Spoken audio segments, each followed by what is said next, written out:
Indian premier league లో అత్యధికంగా 5 సార్లు ఛాంపియన్ గా నిలిచిన తొలి జట్టు ముంబై ఇండియన్స్.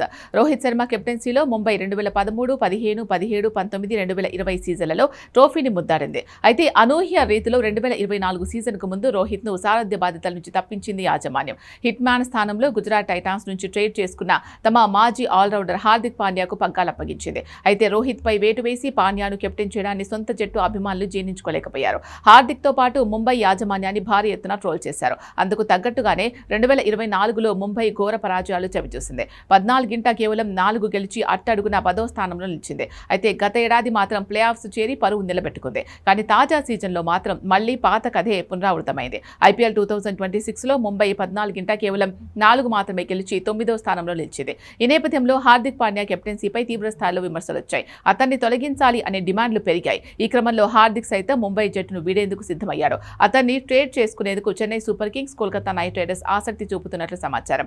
చెన్నై జట్టుతో చేరేందుకు హార్దిక్ కూడా ఇంట్రెస్ట్ గానే ఉన్నట్లు తెలుస్తోంది. ఈ నేపథ్యంలో ముంబై ఇండియన్స్ కొత్త కెప్టెన్ ఎవరా అన్న చర్చ మొదలైంది. ఈ విషయం గురించి వచ్చే వారానికల్లా స్పష్టత వచ్చే అవకాశం ఉంది. టైమ్స్ ఆఫ్ ఇండియా అందించిన కథనం ప్రకారం 2026లో జట్టు ప్రదర్శన గురించి హెడ్ కోచ్ మహేలా జయవర్ధనేతో వచ్చే వారం ముంబై యాజమాన్యం సమీక్ష నిర్వహించనుంది. హార్దిక్ పాండ్యా ట్రేడింగ్ అంశంతో పాటు కొత్త కెప్టెన్ గా ఎవరిని నియమించాలి అన్న విషయం గురించి కూడా మేనేజ్మెంట్ చర్చించనుంది. కెప్టెన్సీ రేసులో టీమిండియా పేస్ దళ నాయకుడు జస్ప్రీత్ బుమ్రాతో పాటు team India T20 vice captain Tilak Varma పేర్లు ప్రధానంగా వినిపిస్తున్నాయి. అనుభవం, ప్రతిభా పరంగా బుమ్రా వైపై యాజమాన్యం మొగ్గు చూపుతున్నట్లు సమాచారం. అయితే ఈ పేస్ బౌలర్ తరచూ గాయాల బారిన పడడం ఆందోళనకరంగా పరిణమించింది. ఇక యువ ఆటగాడికి పగ్గాలు అప్పగించాలి అనుకుంటే మాత్రం తిలక్ వర్మనే కెప్టెన్ గా ఫైనల్ చేయనున్నట్లు తెలుస్తోంది. తిలక్ చుట్టూ కొత్త జట్టును నిర్మించాలని యాజమాన్యం యోచిస్తున్నట్లు సమాచారం. కాగా 2022లో ముంబై జట్టుతో చేరిన ఈ హైదరాబాదీ స్టార్ ప్రతి సీజన్లోనూ ఇప్పటికీ 300కు పైగా పరుగులు చేశాడు. అయితే ఇటీవల ముఖ్యంగా టీమిండియా T20 వైస్ కెప్టెన్ గా నియమితులైన తర్వాత తిలక్ పెద్దగా ఆకట్టుకోలేకపోయాడు.